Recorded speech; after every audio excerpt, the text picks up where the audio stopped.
Hello, my friends. Today we're talking to Achilleas, the head of human motion and control at Parker Hannifin. And we discuss how Achilleas and his team are building exoskeletons that help paralyzed people walk, how they worked with apex ridge reliability to make sure these exoskeletons don't fail in the field, and the future of the medical exoskeleton industry. All of this right here, right now, on the ModernCTO Podcast.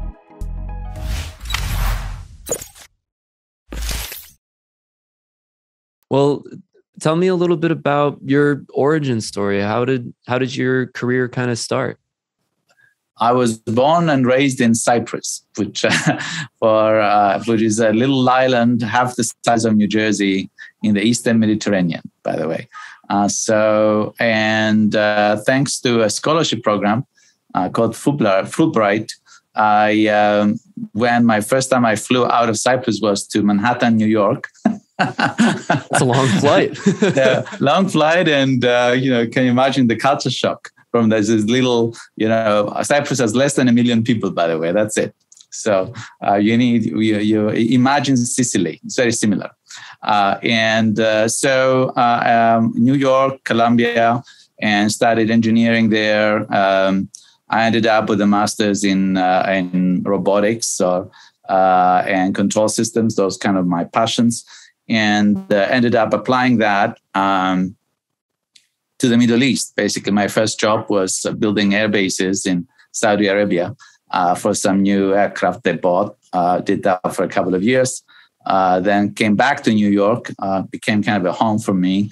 Columbia again, and did my MBA. And at that point, the venerable old technology and strategy firm called Arthur D. Little, they're famous for creating silk out of a sow's ears, as they were saying.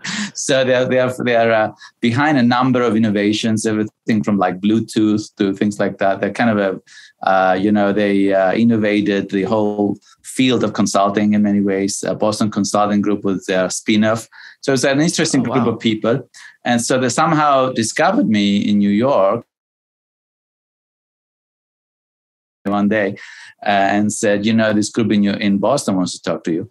And that was because I combined, apparently, and I don't even know how they triangulated that, but that I combined kind of business skills that I got from Columbia with familiarity of the Middle East environment, specifically Saudi Arabia at the time. And it turned out that they had a long history with the region, everything from helping found a lot of the ministries there, of the country, to developing literally the 5-year plan of Saudi Arabia every 5 years. Like the government plan? The country plan. Wow. Right. It was done by economists in Boston. So anyway, I joined the strategic consulting side of them and ended up doing some, quite a few, was similar in your position, right? I ended up, it was like a deer in the headlights. I had all these cool projects, everything from leading the feasibility study for a new skyscraper, the first skyscraper in Riyadh that ended up being built. That was for a notable Prince investor there. Then an academy that also got built. I designed the innovation campaign of the national oil company of Saudi Arabia called Aramco. I did a variety of restructuring and strategy cases and ended up my career in the Middle East and consulting in the Middle East with actually leading this large project of merging the four regional power utilities of Saudi Arabia into one. So one national company. So and after that, I basically requested to start doing American work. At that point, I decided I was more American than European. And then I came to the US and I started doing work with corporate clients, typically around business portfolio work, corporate portfolio. In other words, helping corporates in the US figure out their, which businesses to keep, which businesses to grow, which businesses to divest, that kind of thing. but also working with general managers of established businesses in turning around their businesses, and that kind of thing. So that's basically how I started doing work in the US. So that's my story in consulting. And then one of those clients, Parker Hannifin, basically hired me in their executive ranks. Basically. Oh, nice. So you came into Parker through consulting them on corporate strategy. Engagement. Nice. Yes, and that's kind of a theme for me. It's kind of I am I would say an ambivert, as I call it, kind of like the way that people. I'm not very good at selling myself in a way, so it's I think, but kind of I grow on people by working with them. And after a while, they're like, okay, I guess I like this guy. I like the results, So let's continue to work with him, and that has been really a theme, throughout my career. Is that's how I always, get my next job is kind of an interaction I had from before. So nice. And so today, I know you're working on some really cool stuff at Parker Hannifin, doing exoskeletons to help people move. How did that get started? Right. Exactly. So as I said, I joined Parker as a corporate guy first. By the way, this is my 17th year at Parker. So I've been here for a while. But I had 3 different careers at Parker itself. So the first was being more kind of a corporate strategy guy along the lines of what I was doing before. And then kind of the second stage of that was I worked with the president of one of the major businesses here to develop his strategy along with his team and take it to the board. And then he asked me to join his team to kind of grow the business. That was the engineered materials group of Parker. So the big thrust of that strategy was to move kind of elastomeric, polymeric capabilities that group had into the medical space and then also the oil and gas space. And so through the first bit, the medical bit, I was exposed to, I've worked with the Cleveland Clinic, which is another institution in the Cleveland area where Parker is based, right? To basically bring together surgeons of the Cleveland Clinic and engineers of Parker. And then we kind of ran a joint stage gate process where we had ideation sessions, literally watching surgeries being performed and asking the surgeons, what could you do better here or whatever would you need, and then device ideas came out of that. And then we basically would develop prototypes, test them and kind of run them through. So through that program, I commercialized a couple of devices. And one it was a drug delivery device for cancer therapy in the brain. And the other was, it sounds simpler than it is, but it's kind of like a sheath for endoscopes. Both were commercialized, licensed, or spin-offs were created around them. And so at the same time, while I was doing that, corporate, it sounds there was a team at corporate at Parker that was watching carefully technology developments around applying Parker's strength or capabilities, which is, we call them motion and control. Parker prides itself. Parker it's kind of a quiet company. It's in our culture. We don't like to kind of be very glamorous. We like to be behind our customers. And so it's actually a $14 billion in sales and probably $40 billion in market capitalization at the moment, doing very well.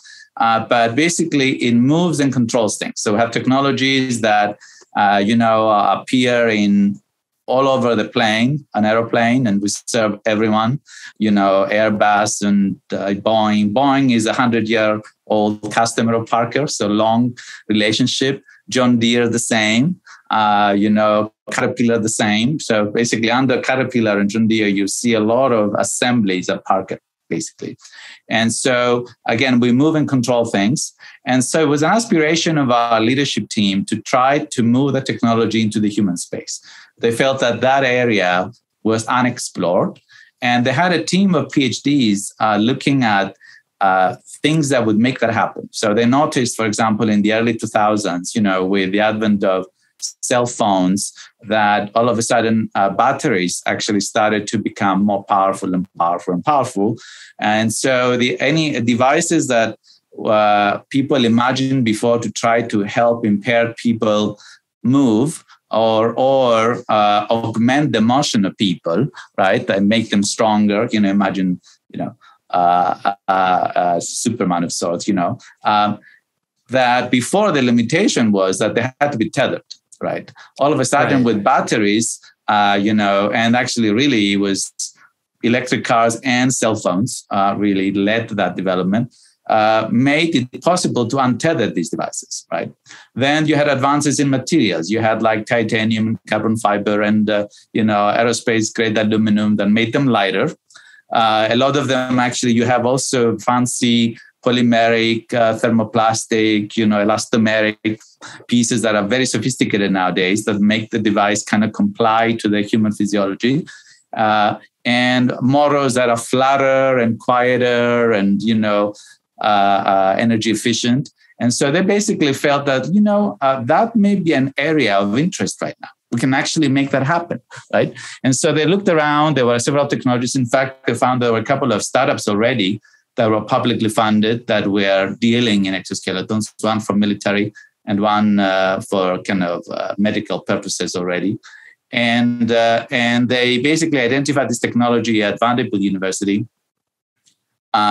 which we ended up naming Indego, Independence and Go, nice. Right? Indego, right? And then because so this is an exoskeleton. This is for people that are fully paralyzed, basically, because of an injury, typically spinal cord injury, that leaves people paralyzed. So typically at the point of injury, signal does not go through the spine to the lower parts of the body, right? So they may not sense anything and they may not control anything. So the exoskeletons that we talked about and we developed are meant to be worn, put together on an individual by themselves that can enable them to get up and walk, with the aid of crutches or some other stability aid. And pretty much the person interacts anybody else. So basically that's what that is. So basically the technology was at Vanderbilt University. And because of my medical experience, again, going back to my experience, corporate asked me to help negotiate the potential license from Vanderbilt University for this technology, right?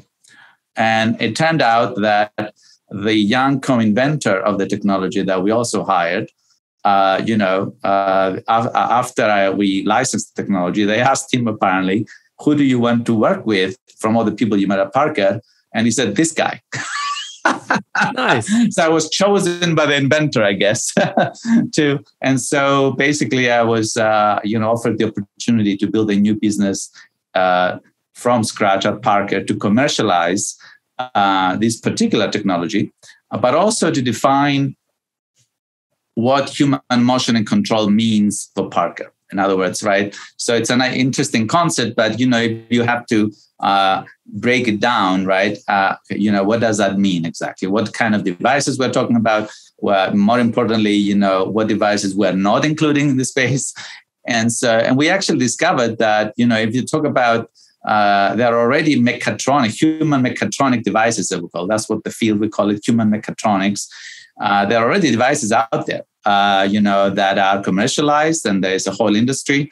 The orthotics and prosthetics industry in the US and Europe is probably $3 or $4 billion market, and there are for people who are amputees, especially, people who lose their limbs, there are devices that have a very sophisticated logic. They have mechanics that basically replicate the motion of a good leg and enable these people to live fuller, if not, more full lives than they had before.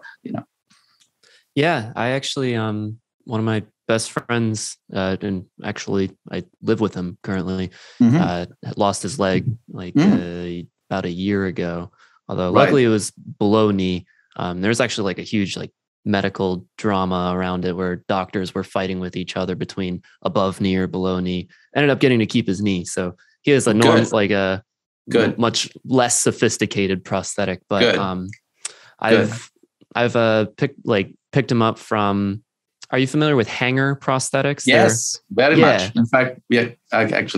We are very familiar with hanger. Oh, that's awesome. Yeah, because I've gone to pick him up from hanger from his appointments before, and like it's crazy seeing all the people just walking around outside with the incredibly sophisticated prosthetics, and like their walking gait just looks normal. It's really, really cool to see. Yeah. So what we discovered is that there is already a pretty neat industry there already. But somehow we felt that kind of the powered orthotics area was underserved. So that's kind of the conclusion of that analysis, is that, in a way, if you think about Indego, the formal description of it is really a powered orthotic. Orthotic means that you have your limb, but they don't work right. Just to simplify, there is some kind of weakness, some kind of neurological impairment that prohibits you from using your legs, to move around, normally, and therefore you need some kind of an orthosis that basically is fitted on top of your existing limbs. And the idea is our specific expertise, and we built a world-class engineering team here to do that, is really about applying power to move the human body, So in cases where people have their limbs, but some neurological impairment doesn't enable them to use them at all or use them partially. So that's kind of really our product trajectory since we launched the first. So basically, we launched the business. I was asked to create a business. We launched it, 2013. We formed the business unit. By end of 2015, we got regulatory clearances from US in Europe, and then beginning of 2016 in the US to start selling our full. So the first market was really using a full powered exoskeleton for fully impaired people, fully paralyzed people. So basically, you are supporting 4 joints, knees and hips, right? And in the clinic, that was the first use case for rehabilitation programs for clinicians to use this device to fit people in it and teach them how to walk again, or give using kind of the exercise that the exoskeleton gives to actually improve their health. That's kind of the first use case. Sorry? So that first one was for like helping people. They would use it so that they could walk without one. Exactly. They use it for training. If they have the potential for recovery, as it's called, right? Yeah. The idea is to retrain the body to basically learn how to walk again. For example, a key example there is stroke, right? So stroke, what happens is an injury is in the brain, right? Right. And what happens, it kind of kills the neural connections that enable you to walk. And the idea there is that with these devices, we have several programs that our engineers develop, that the clinicians can use to basically help the person learn how to walk again, right? And reestablish those neural connections. Reestablish those neural connections, and and sometimes it's 100%, and sometimes it's not. Sometimes they can only get to to a certain stage. They may be left with a certain residual impairment, but they're still largely functional, right? So that's the first use case, is using the clinic, right? Then there's a second use case is really allowing the device to go home with people for use in this is again fully paralyzed people. In fact, the approval of the FDA is they have to be spinal cord injured individuals with injury almost like from the high chest and below. So basically, they have to have function of their arms, right? But they don't have to have any other function. So basically, they're below the high chest. They can, Indego Personal, as we call it, can be prescribed to them, and they can buy it and take it home after a prescribed training program, around 40 hours of training to know how to use the device and interact with the device, to take it home and use it in the home or in the community. That's kind of the second case. And then our new product, which is about to be released later this year in a limited way with some partners you mentioned before, we found that there is actually a much larger market for partially impaired people. It's like the people who are not fully paralyzed, but they have an impairment in the knee, a weakness in the quads, or something that prohibits them from living full lives, right? And the idea here is that we actually take Indego technology, our ability to, knowledge of how to power and control the assistance to the body to basically erase existing impairments, basically, right? And so that's the goal. We think it's a much larger opportunity than helping the fully paralyzed people. We think there are 2.6 million people in the US that could benefit from this device. And that's kind of a next frontier. Now, if you look at the use cases, and that's where, reliability comes in, I know we would like to talk about that, is that the clinical space, both in terms of safety, patient safety, and reliability, is probably the most forgiving case because you have doctors around, it's supervised, right? Even if the person falls and injures themselves, you are in a clinical space, you can get, very quickly care to them, right? Yeah. So even in the FDA, didn't have a lot of issues with approving you for clinical use, right? And also rehab centers, especially the notable big rehab centers in the country, they've dealt with so many modern technology that they're kind of more forgiving to if it has a few quirks and things don't work a little bit, and they may complain, but they're used to it, right? But once the thing goes home, now you have a person that is not supervised by a clinician. So any injury could be really serious. So you have to be really careful. And you really don't know how the people are going to use it. So even though, they may try to do crazy things that people tend to do. By the way, that's actually a phenomenon that a lot of people who are either amputees or impaired in some way, they use modern technology, and it's almost as if they want to prove to themselves and to their peers and to whomever that they are as active or more active than they were before. So they go absolutely berserk in terms of challenging the limits. They want to be athletes and, basically track the Appalachian Trail and all kinds of things like that. So, they really put these devices to their paces. So the use case, full exoskeleton going home, is our second case. And then the third one, which I was talking about, the partial impairment, that's probably the most stringent one because, with the exoskeletons, the full exoskeletons, we expect people to use it, 3 or 4 times a week, right? For maybe a couple of times each, a couple of hours each, just to get themselves up and walking and getting some exercise, walking around, et cetera, et cetera. But we don't expect them to be using it from morning to night. But with the powered knee ankle foot orthosis, as we call it, which is that partial impairment thing, those people are already active. They're already working. So all you're doing is eliminating the cane or whatever assistive device they had. You want to eliminate them from having to use that, right? And so, but those people, now you're dealing, that's their leg. So basically, they get up, they're going to wear their powered orthotic device, and they're going to keep it on until they go to bed. And then they will go with it everywhere they go.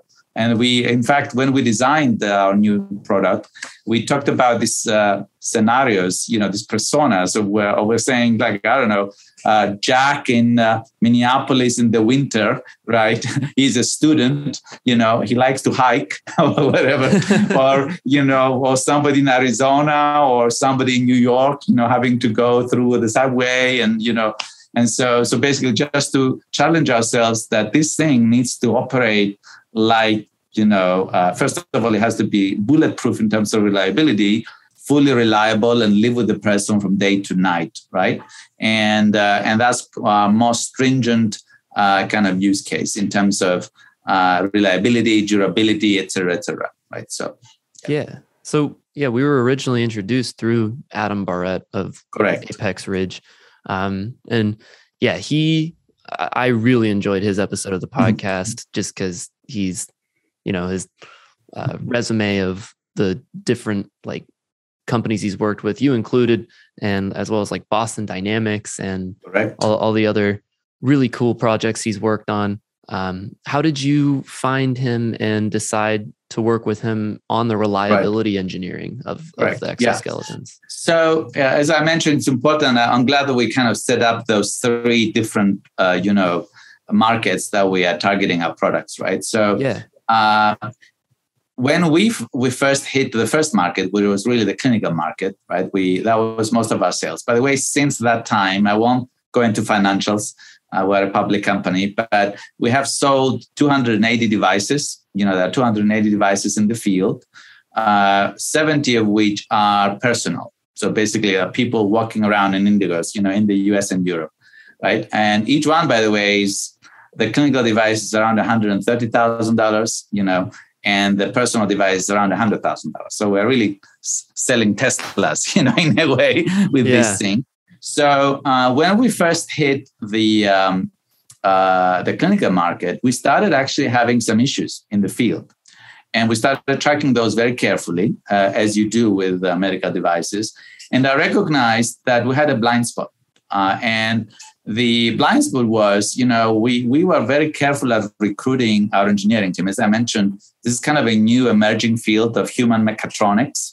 It kind of combines control systems, very sophisticated control software with inventive mechanical design and materials, and then understanding of the disease, right? Basically, really understanding how the impaired body functions and depending on what disease. So we have PhDs that their PhD was really on a controller for stroke rehabilitation. Right? We're using an Indego device. So that's how specific it was, right? So we have the, early 30-somethings maybe, with PhD programs from notable universities around the country. But of course, they don't have the scars of having commercialized the real product. This is a new field too, by the way. There are no established standards. It's not like automotive. You don't have like a history of 100 years. There are no standards to say, what's reliable and what's not. Yeah, there is no precedent. So, and the FDA, by the way, when it gave us the clearance, their screen was safety. Are you harming the person? How likely you are to harm anyone, right? But it's not exactly reliability. So when we started some of those issues, we started addressing them very carefully. We stayed on top of them, but I recognized that we had a blind spot with that team, that their obsession was really functional performance. I call it was the Ferrari, right? They wanted the thing to be a Ferrari. They wanted the interaction with the individual to be, user-friendly and seamless. And they wanted the software to be exactly the right software to actually treat the impairment in the fastest way possible, right? But the question of doing that every single time was the boring aspect that kind of escaped them and they were not as passionate about. Right? But like the consistency. The reliability of, the device operating well every single time without bugs, basically, right? And so, but I recognized I was a business guy. So from the business model standpoint, that could be an issue, especially if I knew that our trajectory was that we started from the easier, market. We are starting to go now in the personal field. Reliability incident, could be dangerous if somebody is not supervised, and they are on their own, or with a companion, at home, right? No medical supervision around there. So like, that's an issue. And then definitely with the last market, which is basically for a product that will be used in any setting, from mountains to snow to the desert to, I don't know, wherever they will use it from morning to night, that scared me the most. And I said, okay, we have a blind spot. we need to kind of, understand that and feel it, basically. And so we did some research, found Adam, and then started to work with him. And so, and I knew that in building this little business, this needed to be more than just lip service, right? I knew with this, from my consulting experience, in talking about culture and all of that, that I wanted to somehow embed reliability as something that was a basic value, a basic assumption. In other words, yes, we want superior functional performance. We want to be the most advanced device out there. But I want that to be a Toyota in there. That basically, you every time you wanted to use that superior functionality, it was available to be used, and that it didn't have any quirks to it, right? And so I would say that Adam was very good at, in the beginning, working with. He had to first earn his stripes with his engineers. You can imagine, right? You're coming in to address them with this boring topic to them about reliability. And the first will, of course, challenge him on his understanding of functional performance. But of course, he's shown there. That's how he earned the right to talk to them about reliability, by talk to them about, Boston Dynamics and all the cool stuff that he worked on. Yeah. And then so we made an opening, basically creating some reliability plans and testing and all of that, and then introducing a new language to our engineers. But I knew that, again, for me, I needed to see that was for them a fundamental assumption, that I didn't have to chase and oversee or make sure that they did the plan or implement the plan, that they did it because, of course, that's how you do it, And as, there was some changeover in the team, I actually made it a hiring criterion that people had to have experience or at least kind of a demonstrated passion for reliability in the field. So, when we started hiring new engineers and new leaders, we made sure that, that was part of the selection process, because I, again, wanted that to be an assumption. So, yeah. That's cool. So did you work more with Apex Ridge on like actually beating up your exoskeletons and the engineering of it, or more on like the reliability culture built into the company, or kind of both? Right. Kind of both. In a way, how you do culture, how you influence culture is, in many ways, it was good that we did it as this little business was growing, because to change culture once it's formed, it's actually a dangerous, project. And typically you don't impact culture directly. It's typically the impact on culture is indirect. The best way to actually impact culture is to create a visible project, and then in the process of working on the project, introduce these new values and principles, right? So for us, and actually that was something I cared about from the beginning, I didn't want to have a reliability values training. That would not be helpful, right? What I instead wanted, what we organized with Adam, was working on a new, Nomad product, the one that we're about to launch, right? And we didn't worry as much about the existing product, we're just, because we're already in the field, that was kind of containing the issue as opposed to, but I cared more about our new product because it would be in the most demanding use case. And I wanted that to be a design from, from the beginning with the reliability in mind, right?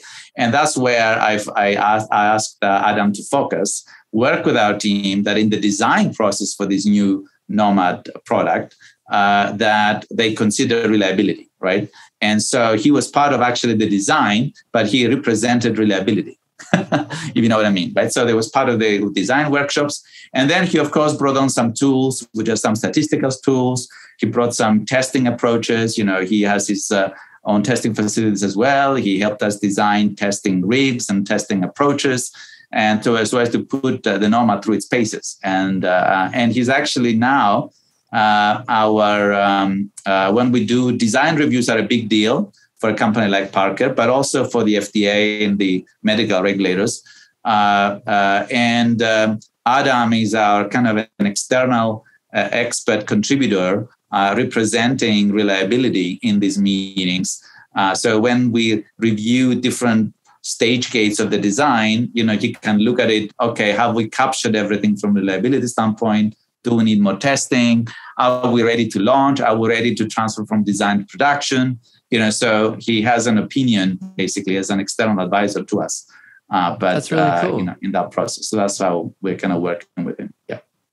So what are some of the most extreme things that you've put your product through to test it for, those mountainous conditions or? Right.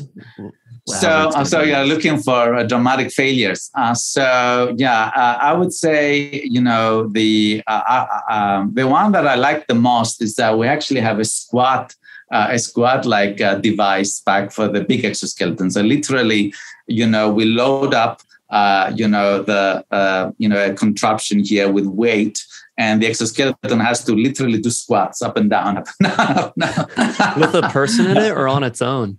With on its own. Well, we could put cool. On its own, basically, to sort of make sure that it can hold the weight. So what else? I think, another one was, we had an issue with batteries popping out in the first iteration of the product. And so our engineering team redesigned it. And then what they did is that they basically fixed the exoskeleton, on the ground, and then had a track pull, try to pull the battery away, so just to make sure that, it wasn't going anywhere. So it was a bunch of, there's always something going on. We have actually a kind of a glassed area with different contraptions in there where, we test these things to 2 million cycles, right? So for example, the Nomad device, we wanted to go for at least 3 years without a single maintenance, to it. So basically, that's amazing. Because the idea is that's disruption, right? Because every time you if the device doesn't work, it has to go back to the orthotist. It has to come back to us. The person has to get the loaner. It's a big deal, a disruption to them. Again, it's their leg, so they hate that because all of a sudden you would, I'm not going to go back to my walker, So with prosthetics, I know you need maintenance much more often than every 3 years. We set a high standard there just to make sure that we don't have to. And so we have a device that literally walks, so literally it goes through the walking motions of the foot. And then we put devices there and we have them do 2 million cycles just to see if the orthotic underneath breaks or not, whether it shows fractures on the carbon fiber or not, and stuff like that. I don't know. It may not be that extreme, but that's basically So it's like robotic legs simulating walking inside the orthotic? Exactly. Right. That's really cool. Yes, exactly. So, that's how we kind of worked with Adam. I think it was and I'm very happy where we are now, because you feel much more confident that you see from the business side. If you don't have reliability dialed in, I guess,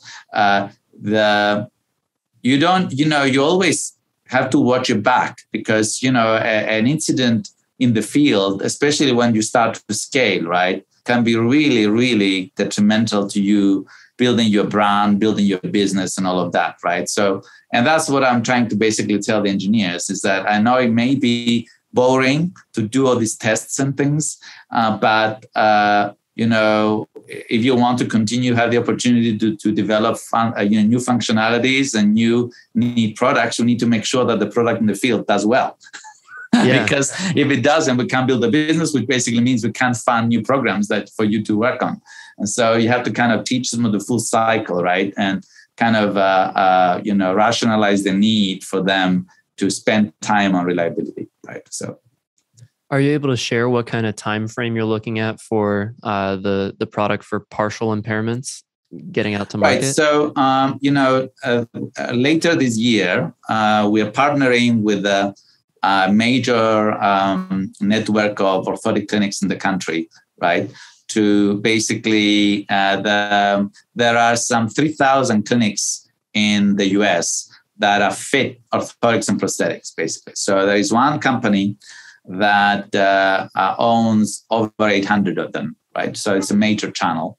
And so we have an agreement with them to basically help us clinically test kind of the last set of clinical tests before we go into commercial release. So those are happening this summer. Basically, June is right now the timeline. COVID was not helpful because it kind of delayed some of our development. We couldn't recruit patients, and if you can't put devices on people, you can't really test them. It doesn't work. Human mechatronics need the human. Yeah. Keep developing, right? And so we hope this summer to go into that. If those go well, we expect in 2023 to go in limited release, which basically means we're starting to deploy devices that stay home with people, right? And so we are very careful because these devices don't have precedence, right? So you want to be really careful when you put them in the wild. So we're going through very careful steps. We think the device is pretty much done right now, but we would like to first bring in the orthotists, work with the orthotists, fit it, train the individuals that are going to wear it, take it home for a month, watch it remotely. All of this, by the way, is connected, cloud. We can monitor these devices remotely, right? To see, this device performs well for a month, take the device back, see if there are any tweaks to it. Next year, we're releasing it to the wild in a limited way. Kind of, maybe, 50 devices will go home next year, right? But after that, you're off to the races, major commercial release with a commercial partner, basically. So that's amazing. Right. So I do want to, since I have you on the call here, I do want to ask you about some fun kind of futuristic stuff, if that's sure. Cool. So you did mention earlier at the call that a use cases for this is to make like superhuman strength possible. Right. Is that in the plans for the distant future? Right. So here it is, right? In the beginning of this project, we recognized there were actually 3 different big domains where exoskeletons could be applied. So there was the military domain, and in fact, one of our main competitors, Exobionics, which is a Nasdaq-listed company based in California, that's where their origins are. It's Pecan, I believe it's Lockheed, if I'm not mistaken, had an exoskeleton program funded by some government agency to literally do the superhuman soldier, right? That was kind of the crazy, idea, right? So that's military. Then the industrial folks have been trying to do something for that workers can wear for material handling in warehouses, in the shop, to basically be able to lift bigger loads and to also prevent injuries for people, right? So that's kind of the industrial space. And both of those spaces you're dealing with able-bodied people, right? As we call them. But you're somehow augmenting the capabilities. They lift heavier and they go more distances, right? So in the beginning of this project, we decided that we needed to focus, with startups, even if they're internal, you really need to kind of focus on an area, make some headway, convince the sponsors or investors that you have a successful, business, and then continue building on that, as opposed to having a wide front, right? So the exoskeleton, for us was developed really for an impaired individual. So, and interestingly, that the counterintuitively, even though it had regulatory barriers and all of that, it was the first field of exoskeletons to become commercial, right? So we could sell immediately, and that mattered to Parker, right? Whereas it wasn't clear that the military still now 9 years after, I don't believe they have any sales, right? It was still a lab thing. And even though there's still activity, there are several companies that work on military-oriented exoskeletons. Here, the Chinese are working on one, the Russians are working on one. Everybody's working on a military exoskeleton. And then there is actually the past 3 or 4 years, there's been a lot of interest in industrial exoskeletons, which are used again for material handling. Some of them are more passive. meaning passive means they are not motorized, right? Yeah. But they are in a way protecting the human from load or enabling the human to lift for longer or again, protecting from injury. And there's some with sensing capability or even some power capability. I think that's really still a new field, not quite there yet. We try to focus on the medical piece, which is really about impaired individuals. So I believe augmentation is coming. I think it will happen. But I feel it's a little, it lags behind the impaired. It's not needed. It's, Yeah. Yeah. This is a direct, huge impact on people's lives now. Exactly.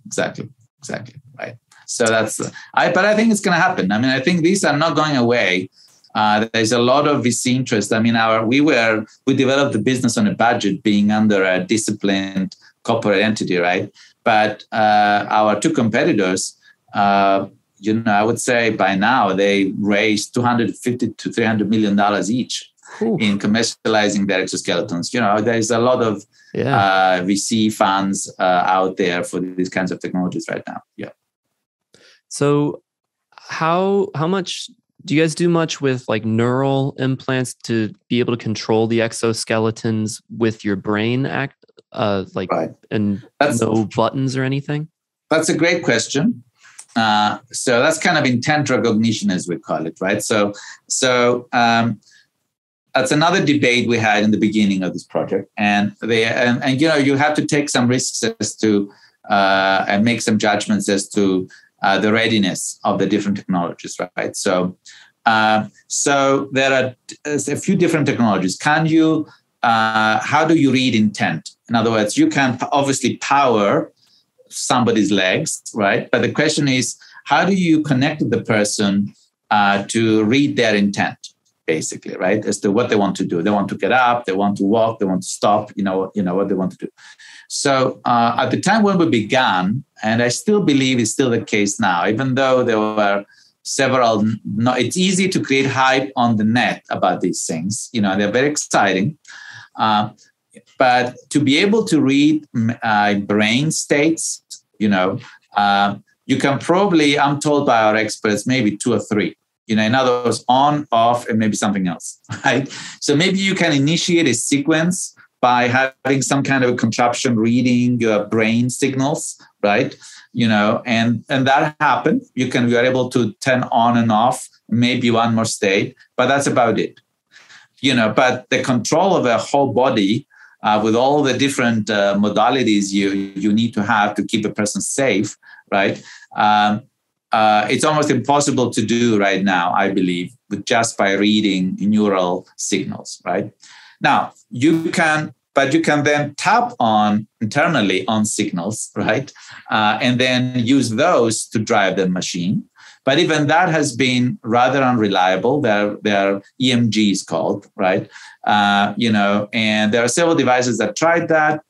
We felt that was kind of not reliable because every person's signal is kind of weaker or stronger, and it requires specific fitting. And, imagine now every time you wear the device, you have to hit exactly the right spot to read the signal. So we chose actually to go from a more, not haptic, but we have our device reads intent by looking at the angles of the thigh.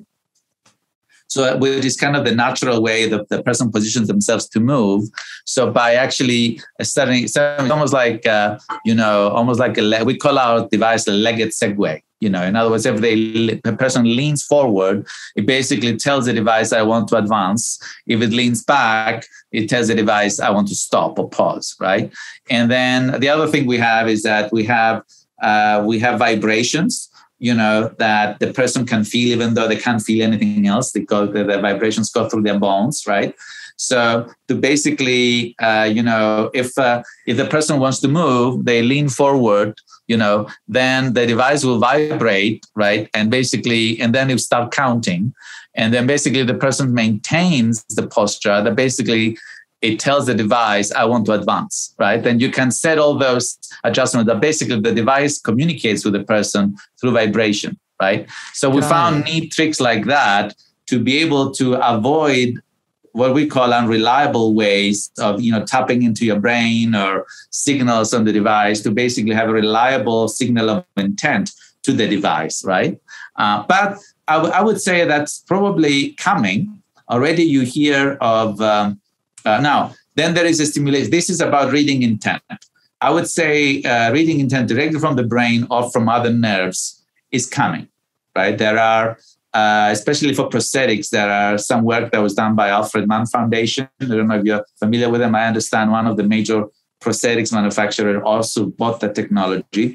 And that basically is kind of implanting kind of a rice kind of sized, device that somehow, processes the signals of your brain, right? And then directs those to control a prosthetic, right? So it's coming. It's not yet commercial, but it's coming. I would say maybe a decade or two, it will probably be there.